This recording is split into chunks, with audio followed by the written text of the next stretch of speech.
గౌతమిపుత్ర శాతకర్ణి ఈ ప్రారంభోత్సవానికి విచ్చేసినటువంటి 50 మంది పెద్దలకు, సినీ ప్రముఖులకు, నందమూరి అభిమానులకు ప్రతి ఒక్కరికి పేరు పేరున నా హృదయపూర్వక స్వాగతం. చాలా ఆనందంగా ఉంది. ఎందుకంటే 100వ సినిమా అనేది చాలా ప్రతిష్టాత్మకమైనటువంటి సినిమా. 100వ సినిమా గౌతమిపుత్ర శాతకర్ణి అని నిర్ణయం తీసుకోవటం అన్నది మొట్టమొదటి విజయంగా నేను భావిస్తున్నాను. ఇవి మైలురాయి వంటి సినిమాలు. ఇవి ఈ 100వ చిత్రం బాలకృష్ణ గారి చరిత్రలో ఇది అపూర్వమైనటువంటి సినిమాగా మిగిలిపోవటం ఖాయం. ఎందుకంటే ఎప్పుడైతే డైరెక్టర్ క్రిష్ని ఆయన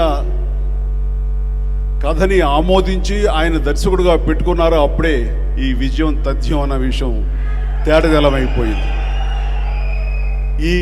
ఇలాంటి సినిమాకి, ఇలాంటి చారిత్రాత్మకమైన సినిమాలకు సరైన దర్శకుడు క్రిస్.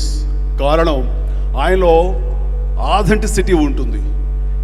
అది ఉదాహరణకి ఈ మధ్య సినిమా కంచె, అది సెకండ్ వరల్డ్ వార్ సినిమా. మన తెలుగులో అలాంటి హాలీవుడ్ స్థాయిని మరిపించే విధంగా తీర్చడం అనేది అది ఆషామాషి విషయం కాదు. అది క్రిస్ వల్లే అవుతుంది. అది అలాంటిది ఈ రోజున ఈ చారిత్రాత్మకమైన సినిమా శాతకర్ణి ఖచ్చితంగా ఆనాడు పూర్వకాలంలో ఎలా జరిగింది, ఎలాంటి ఆథెంటిసిటీ తోటి ఉంటుంది అన్నది మనకి తేటతెల్లంగా ఆయన తెర మీద చూపించగలరు. దానికి క్రిస్ అన్ని రకాలుగా న్యాయం చేస్తారు నమ్మకం నాకుంది. ఆ పాత్రలో ఇమిడిపోయి అత్యద్భుత నటనతోటి మనల్ని అందరినీ అలరిస్తారు బాలకృష్ణ అన్న నమ్మకం నాకుంది. ఇలాంటి పాత్రలు చేయటం బాలకృష్ణ గారికి అవలీలగా ఉంటుంది. ఆయనకి అది కేక్ వాక్. దాంట్లో ఆయన రాణిస్తారు, మనల్ని అలరిస్తారు అంటే ఎలాంటి సందేహం లేదు.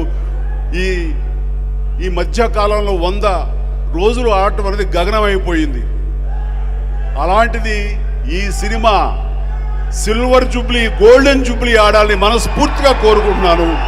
ఇది ఒక అద్భుతమైనటువంటి చిత్ర రాజ్యంగా మిగిలిపోవాలని మనస్ఫూర్తిగా కోరుకుంటూ, ఆ భగవంతుడికి ఈ యొక్క యూనిట్కి వీళ్ళందరూ కూడా శుభాశీస్సులు అందివ్వాలని మనస్ఫూర్తిగా కోరుకుంటూ ఆల్ ద బెస్ట్.